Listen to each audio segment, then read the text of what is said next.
الحمد لله خالق الوجود من العدم وجاعل النور من الظلم ومخرج الصبر من الألم وملك التوبة على الندم فنشكره على المصائب كما نشكره على النعم ونصلي على رسوله الأكرم والكتاب المحكم وكمال النبيين والخاتم سيد ولد آدم الذي بشر به عيسى بن مريم ودعا لبعثته إبراهيم عليه الصلاة والسلام حين كان يرفع قواعد بيت الله المحرم وصلى الله عليه وسلم وعلى أتباعه خير الأمم الذين بارك الله بهم كافة الناس عرب منهم الأجم الحمد لله الذي لم يتخذ ولدا ولم يكن له شريك في الملك ولم يكن له ولي من الذل وكبره تكبيرا الحمد لله الذي أنزل على عبده الكتاب ولم يجعل له عوجا الحمد لله نحمده ونستعينه ونستغفره ونؤمن به ونتوكل عليه ونعوذ بالله من شرور أنفسنا ومن سيئات أعمالنا من يهده الله فلا مضل له ومن يضلله فلا هادي له ونشهد أن لا إله إلا الله وحده لا شريك له ونشهد أن سيدنا ومولانا محمدا عبده ورسوله أرسله الله تعالى بالهدى ودين الحق ليظهره على الدين كله وكفى بالله شهيدا وصلى الله عليه وسلم تسليما كثيرا كثيرا ثم أما بعد فإن أصدق الحديث كتاب الله وخير الهدي هدي محمد صلى الله عليه وسلم وإن شر الأمور محدثاتها وكل محدثة بدعة وكل بدعة ضلالة وكل ضلالة في النار يقول سبحانه وتعالى في كلامه المجيد بعد أن أقول أعوذ بالله من الشيطان الرجيم بسم الله الرحمن الرحيم والوزن يومئذ الحق فمن ثقلت موازينه فأولئك هم المفلحون ومن خفت موازينه فأولئك الذين خسروا أنفسهم بما كانوا بآياتنا يظلمون صدق الله العظيم رب اشرح لي صدري ويسر لي أمري واحلل عقدة من لساني يفقه قولي اللهم ثبتنا عند الموت بلا إله إلا الله اللهم وفقنا لما تحب وترضى آمین یا رب العالمین۔ میں نے آپ کے سامنے سورہ اعراف کی ابتدائی 2 آیات تلاوت کی ہیں ابتدائی رکوع کے اندر میں سے۔ سید قطب شہید لکھتے ہیں صورتوں کے بارے میں کہ انسانی جس طریقے سے انسان ہے مختلف مزاج کے ہوتے ہیں اور اسی طریقے سے قرآن مجید کی جو صورتیں ہیں ہر صورت کا اپنا مزاج اپنے مضامین ہے، اور جس طریقے سے ہم انسانوں میں سے ہمیں کچھ لوگ اچھے لگتے ہیں اس لیے کہ ان کا مزاج ہم سے ملتا جلتا ہوتا ہے، بالکل اسی طریقے سے قرآن مجید کی صورتیں ایسی ہوتی ہیں کہ کچھ سے ہمارا مزاج زیادہ نزدیک ہو جاتا ہے، اور اس کی وجہ یہ ہوتی ہے اس میں ہماری ہی بات چیت ہوتی ہے۔ سورہ اعراف ایک ایسی صورت ہے جس میں ہماری بات چیت ہے، اور جیسا کہ نام سے ظاہر ہے کہ اعراف کہ اس میں اصحاب اعراف کا ذکر ہے، اور اصحاب اعراف کی تفصیل جو ہے وہ صورت کے آگے جا کر آتی ہے، لیکن ایک تمہیداً بات کرنے کے لیے کہ اصحاب اعراف وہ لوگ ہوں گے جو کہ اپنے اعمال کی بدولت نہ ان کے اتنے اعمال ہوں گے کہ وہ جنت میں جا سکیں، لیکن اور نہ ہی اتنے کم اعمال ہوں گے کہ جہنم میں جائیں، لہذا وہ درمیان میں ہوں گے، اور وہ جنتیوں کو ان کو پہچانتے ہوں گے، اور وہ جہنمیوں کو بھی پہچانتے ہوں گے، اور اللہ تعالیٰ سے جنت میں جانے کے طلبگار اور امیدوار ہوں گے کہ اللہ تعالیٰ ہمارا معاملہ جو ہے وہ جنت والوں کے ساتھ کر دے۔ اس کیفیت میں ان کا ذکر کیا جاتا ہے سورہ اعراف کے 5ویں رکوع کے اندر۔ اللہ تعالیٰ ہم سب کو جنت عطا کرے یہ تو کیا ہی بات ہے، لیکن اگر ہم اصحاب اعراف کے طور پر بھی وہاں پیش ہو جاتے ہیں تو اس میں بھی ہماری خیر اور کامیابی ہی کامیابی ہے، اس لیے کہ وہاں پہنچنا شاید ہمارے استطاعت میں ہو، ہمارے بس میں ہو، اور جنت مل جائے تو کیا ہی بات ہے۔ اس طرح جس طریقے سے انسان مختلف اپنے انسانوں میں سے دوستی کر لیتا ہے اپنے مزاج کے مطابق، اس صورت میں بھی ہماری بات چیت ہے، اس لیے اس صورت سے بھی ہمیں دوستی کر لینی چاہیے، اس کے مضامین کو سمجھنے کی کوشش کرنی چاہیے۔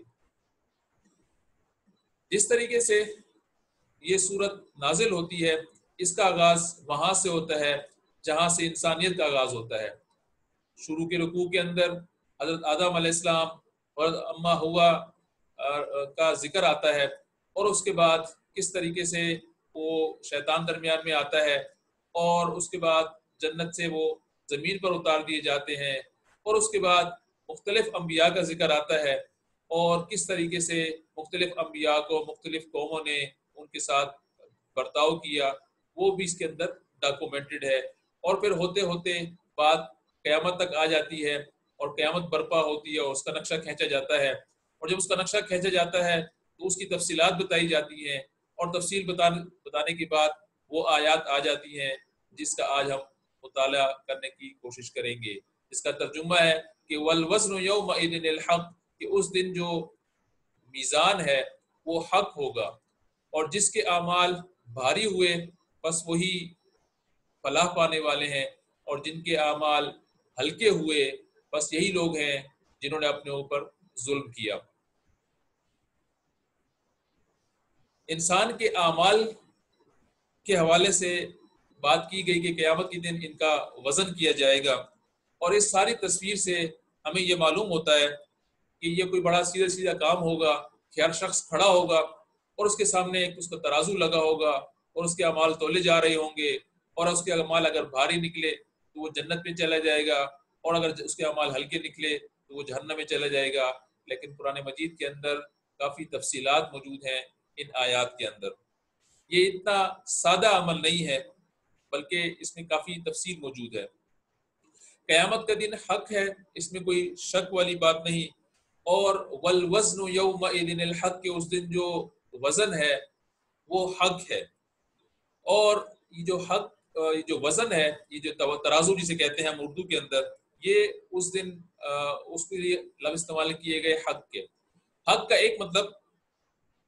پریسائز کے بھی آتے ہیں، بالکل جو ٹھیک ٹھیک ہو، اور دوسرا ایک مطلب اس کا جو کہ پریسائز ہو اور ٹھیک ہو، رائٹ ہو، یہ بھی اس کے معنی آتے ہیں۔ دنیا کی جو ترازو ہیں اس میں انصاف میں کمی بیشی رہ جاتی ہے، ایک مقدمہ پیش ہوتا ہے اور جج باوجود انصاف کرنے کے انصاف نہیں کر پاتا، اس لیے کہ جو مجرم ہے وہ اپنا مقدمہ بڑے اچھے طریقے سے پیش کرتا ہے، اور جو مجرم نہیں ہے وہ اپنا مقدمہ اچھے طریقے سے پیش نہیں کر پاتا، لہٰذا جج کے پاس وہی ایویڈنس جو کہ اس کے سامنے آتے ہیں اسی کے مطابق وہ فیصلہ کرتا ہے، اور فیصلہ بیشتر انصاف کے مطابق نہیں ہو پاتا۔ اللہ سب چیزوں کا جاننے والا ہے، اس کے لیے انصاف کو انصاف کے مطابق کرنا اس کے لیے ممکن ہے، انسانوں کے لیے ممکن نہیں۔ اللہ کا قانون انسان کے قانون سے بہتر ہے، اور بسا اوقات اللہ کا قانون استعمال کرتے ہوئے بھی انصاف نہیں ہو پاتا، اور ایسا ممکن ہے کہ سب کچھ اسلامی شریعت کے مطابق ہو، فیصلہ ہو، لیکن انصاف پھر بھی نہ ہو سکے۔ قیامت کے جو ترازو ہیں وہ دنیا کے ترازو کی طرح نہیں ہے، بلکہ اس دن کا جو ترازو ہے وہ پریسائز ہے اور ایبسلوٹ شکل میں ہے۔ جب بھی ہم کسی اسکیل کی اور ترازو کی بات کرتے ہیں تو ہم موازنہ کرتے ہیں، اگر ہم چینی لینے جا رہے ہیں تو کلو گرام سے اس کا موازنہ کیا جاتا ہے، اور اگر لمبائی میں کوئی چیز لینے جا رہے ہیں تو میٹر میں اس کا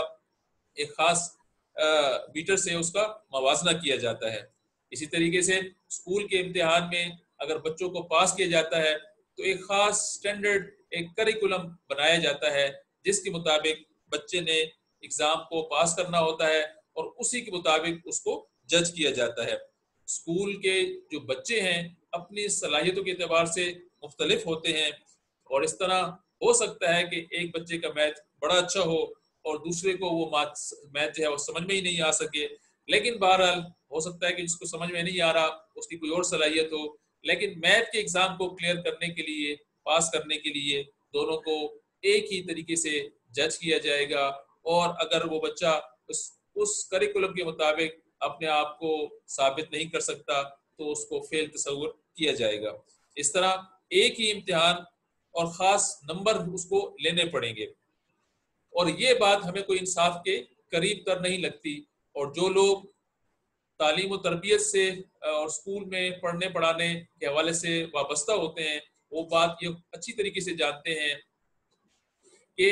بہت سارے بچے ایسے ہوتے ہیں جو کہ بہت محنت کرتے ہیں لیکن بات ان کی سمجھ میں نہیں آ پاتی اور وہ اچھے نمبر نہیں لے پاتے اور شاید پاس بھی نہیں ہو پاتے. لیکن دوسری طرف کچھ ایسے بچے بھی ہوتے ہیں جو وہ تھوڑی محنت کرتے ہیں اور وہ اچھے گریڈ بھی لے جاتے ہیں اور باقی ٹائم میں وہ کھیلتے بھی رہتے ہیں اور جو کچھ کرنا چاہتے ہیں وہ بھی کرتے رہتے ہیں.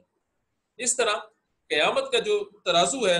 اس کی صورتحال انسان دنیا کے ترازو سے بالکل مختلف صورتحال ہوگی. صرف مقدار کی بات نہیں ہے بلکہ کوالٹی کی بات بھی ہے. دوسرے لفظوں میں اخلاص کو بھی تولا جائے گا جو کہ اس دنیا میں ممکن ہی نہیں. اور اخلاص کو ماپنے کے لیے، تعین کرنے کے لیے ہر پہلو کو مد نظر رکھا جائے گا. اب انسان کے اخلاص کو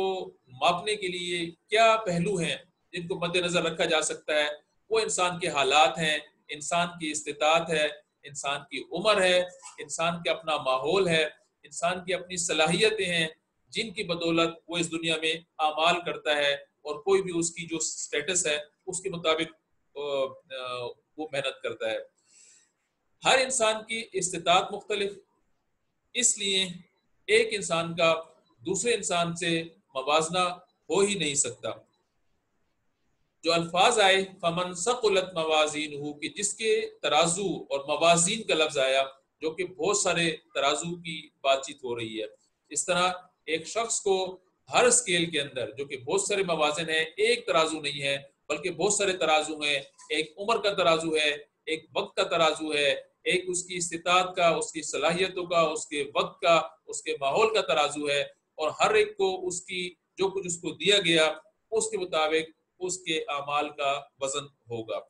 اللہ تعالیٰ نے ہر انسان کو ایک مختلف پیکج دیا ہے اور اس پیکج کے اندر اس کی عمر، اس کے والدین، اس کی استطاعت، اس کی اس دنیا کے اندر جو کچھ بھی اس کو دیا گیا ہے، اس کو مال و دولت، وہ ہر دوسرے انسان سے مختلف دیا گیا ہے. اور انسان کے اعمال کا دار و مدار اس کی اس استطاعت پر ہی ہے کہ وہ کس طریقے سے کرتا ہے اور اللہ تعالیٰ اسی کے حساب سے اس کے اعمال کو وزن کرے گا. یہی چیز ایک اور جگہ پر قرآن مجید میں ان الفاظ کے اندر آتی ہے کہ قل کل یعمل علی شاکلتہ کہ ہر شخص عمل کرتا ہے اپنی ساخت کے مطابق، کہ جو کچھ اس کو دیا گیا ہے اس کے مطابق ہی وہ عمل کرتا ہے. انسان کے پاس جو پیکج موجود ہے اس میں اس کی عمر، اس کے ماں باپ، اس کی صلاحیتیں، اس کا وقت، اس کی خوبیاں، اس کی خامیاں، یہ سب کچھ اس کو ایک پیکج کے طور پر دی جاتی ہے. اس طرح ہر انسان کو اپنے بارے میں پتہ ہونا چاہیے اور پتہ ہوتا ہے کہ اس کے اندر کیا صلاحیتیں ہیں اور کیا خوبیاں ہیں، کیا اس کے مضبوط پوائنٹ ہیں اور کیا اس کے ویک پوائنٹ ہیں. بسا اوقات ایک شخص سارا دن محنت کرتا ہے، غریب شخص ہے، اور وہ صدقہ کیا کرے، وہ مشکل سے اپنے گھر والوں کا پیٹ بھرتا ہے مسلسل محنت کرنے کے بعد، ایک جان توڑ قسم کی سارا دن کی مزدوری کرنے کے بعد، اور وہ سوچتا ہے کہ فلاں شخص جو ہے وہ تو مجھ سے آگے نکل جائے گا جو کہ اتنا صدقہ کر لیتا ہے اور میں تو صدقہ کرنے کے بارے میں سوچ ہی نہیں سکتا. اسی طریقے سے کچھ اور لوگ ہیں جن کے لیے حلال حرام سے بچنا بڑا آسان، اور اس لیے کہ ہو سکتا ہے کہ وہ ایسے ماحول میں پرورش پا رہے ہوں، کسی اسلامی ملک کے اندر ہوں، جس کی وجہ سے ان کے لیے اسلامی جو قوانین ہیں ان پر چلنا آسان، ان سے ہٹنا مشکل کا. اور دوسری طرف کوئی اور شخص ہو سکتا ہے تو کسی غیر اسلامی ملک میں رہ رہا ہو جہاں اس کے لیے حرام سے بچنا بڑا مشکل کام ہو. یہ سب استطاعت اس کے ماحول کے حوالے سے ہی ہے کہ اس نے کس حد تک اپنے لیے اللہ تعالیٰ کے دین پر، اللہ تعالیٰ کے قانون پر چلنے کے لیے کتنی کوشش کی اور اپنے آپ کو اس کے لیے وقف کیا. ہر انسان کے لیے اپنے اپنے چیلنجز ہیں، بلکہ ایک ہی ماحول میں رہتے ہوئے مختلف نسلیں بھی مختلف طریقے کے چیلنجز سامنا کرتی ہیں. ہم سے جو پچھلی نسل ہے انہوں نے جن حالات کے اندر پرورش پائی، ان کے جو چیلنجز تھے وہ بہرحال آج کل کی جو نسل ہے ان سے کم ہے. آج کل کی نسل کے سامنے چیلنجز اتنی تیز رفتاری سے آتے ہیں کہ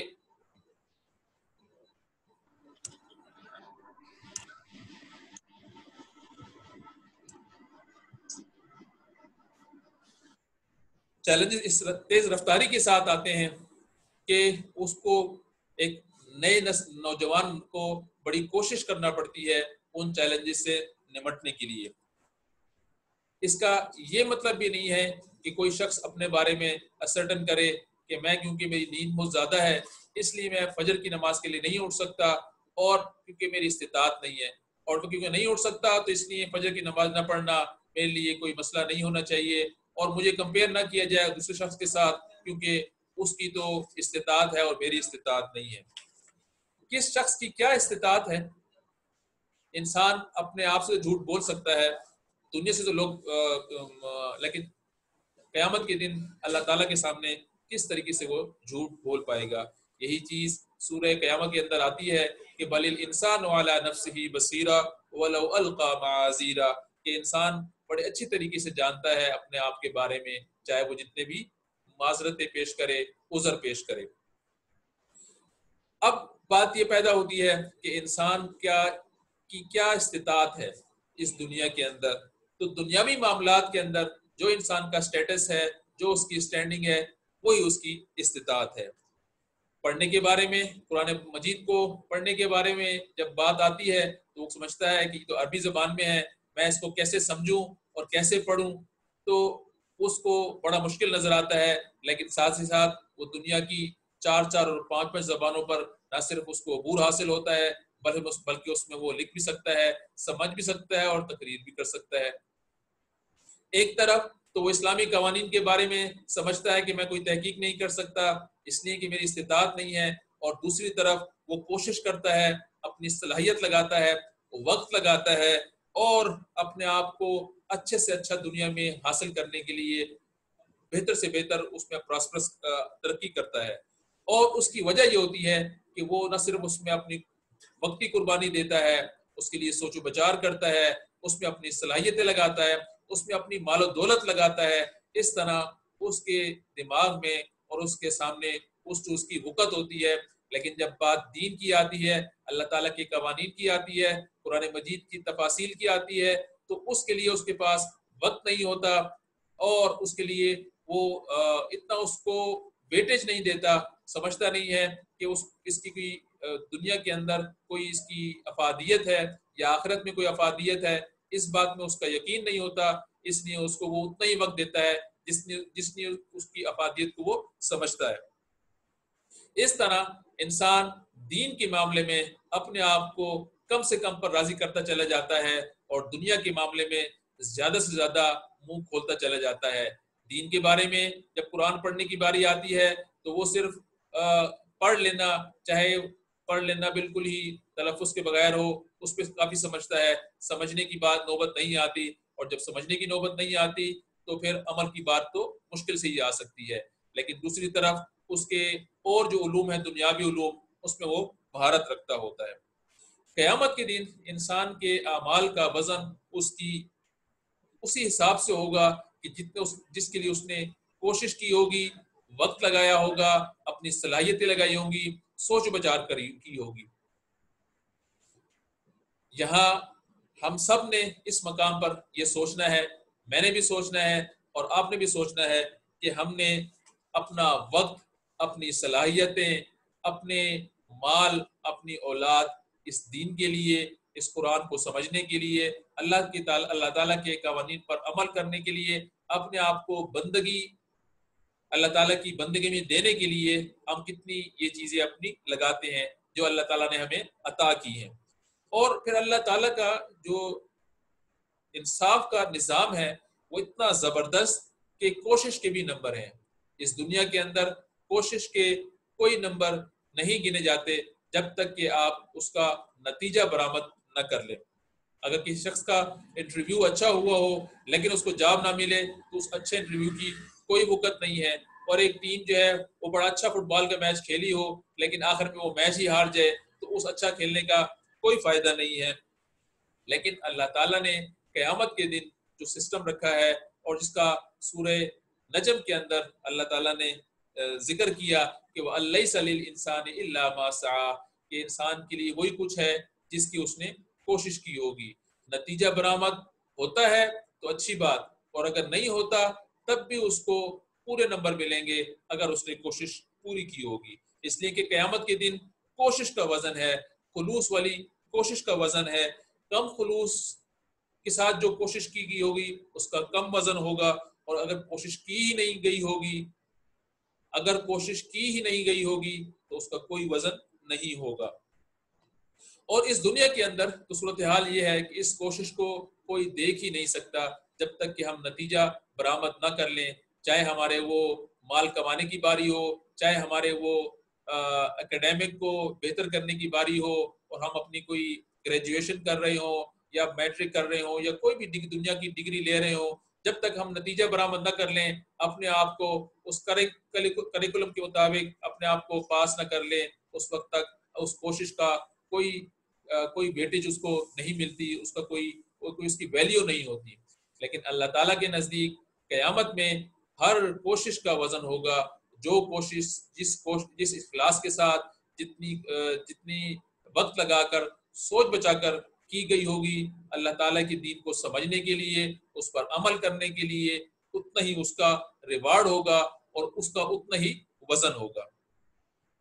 اس دنیا میں انسان کی کوئی کوشش نہیں دیکھ سکتا، لیکن جو لوگ ہمارے بہت پیارے ہوتے ہیں وہ بہرحال اس کوشش کو دیکھتے ہیں. اور ہم دیکھتے ہیں کہ یہ چیز ہمیں والدین میں نظر آتی ہے کہ والدین اپنے بچوں کو پش اپ کرتے نظر آتے ہیں کہ کوئی بات نہیں بیٹا، اگر آپ یہاں فیل ہوئے ہو، آپ نے کوشش کی تھی، مجھے پتا ہے کہ آپ نے کوشش کی تھی، کوئی بات نہیں، آپ مزید کوشش کریں، اگلی دفعہ آپ کامیاب ہو جائیں گے. تو جو والدین ہوتے ہیں وہ بہرحال اس کوشش کو دیکھتے ہیں، اور وہ اس وجہ سے دیکھتے ہیں کہ والدین اپنے بچوں سے محبت کرنے والے ہوتے ہیں. اب ذرا سوچئے کہ اللہ تعالیٰ انسان سے کتنی محبت کرتا ہے، اپنی ماں، انسان کی جو ماں ہے اس سے بھی زیادہ محبت کرتا ہے، تو وہ کیوں نہ اس کوشش کو ویلیو دے گا جو انسان اس دنیا میں کرے گا. اس لیے اللہ تعالیٰ نے قیامت کے دن جو پورا کا پورا اعمال کا وزن کرنے کا جو سسٹم رکھا ہے وہ ہے ہی کوشش کی بنیاد پر، انسان کی وقت دینے کی بنیاد پر، اخلاص کی بنیاد پر، اس کی سوچ و بچار کے مطابق کہ اس نے کتنا اس کے بارے میں کوشش کی. اگر انسان کوشش کرے گا اس کے اعمال اتنے ہی بھاری والے ہوں گے، اور اگر اس نے کوشش نہ کی، اخلاص نہ دکھایا، سوچ و بچار نہ کی، اس کو جسٹ ایک عادت کے طور پر پورا کیا، تو اس کی پھر اتنی ہی اس کا وزن ہوگا کہ جتنے اس کے لیے کوشش کی ہے.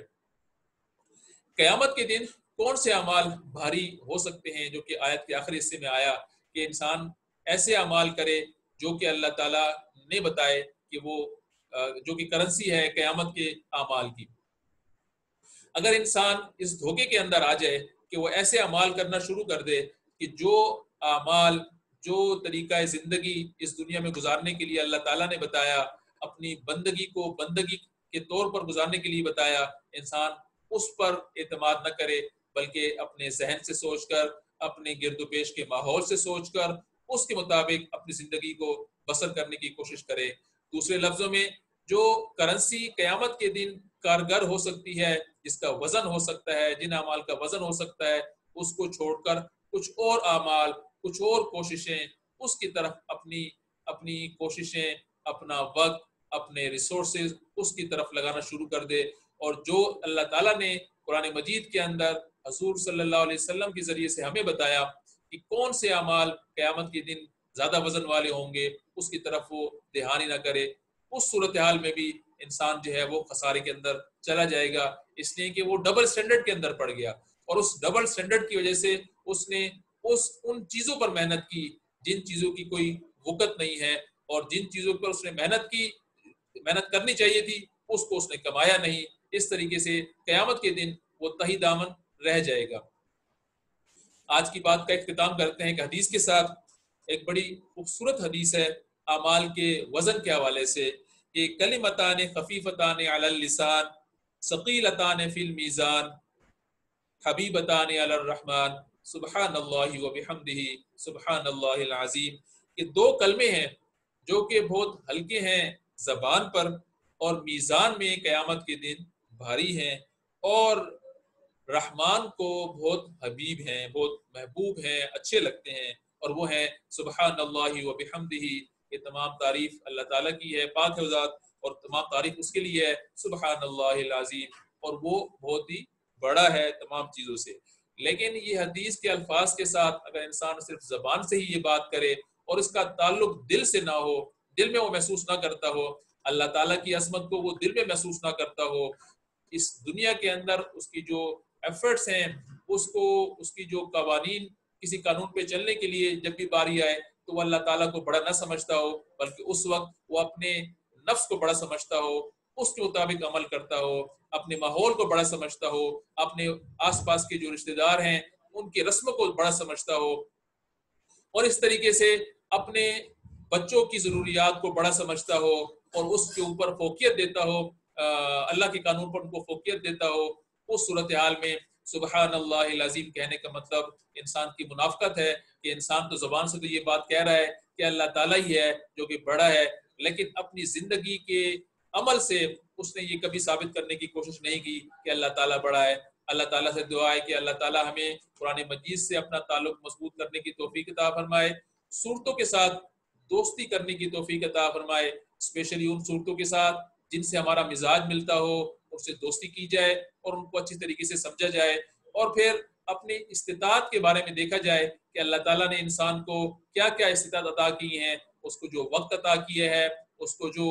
صلاحیت عطا کی ہیں، اس کو جو سوچ بچار کی کیفیت دی ہے، اس کو جو ماحول دیا ہے، اس کو جو مال و اولاد دی ہے، وہ کس حد تک اس کو اپنی خواہشات نفس پورا کرنے کے لیے استعمال کرتا ہے اور کس حد تک اللہ تعالیٰ کے قوانین کو اس پر عمل کرنے کے لیے اس کو لگاتا ہے۔ اور پھر آخر میں انسان کا یقین اس بات پہ ہونا چاہیے کہ اللہ تعالیٰ نے جو اعمال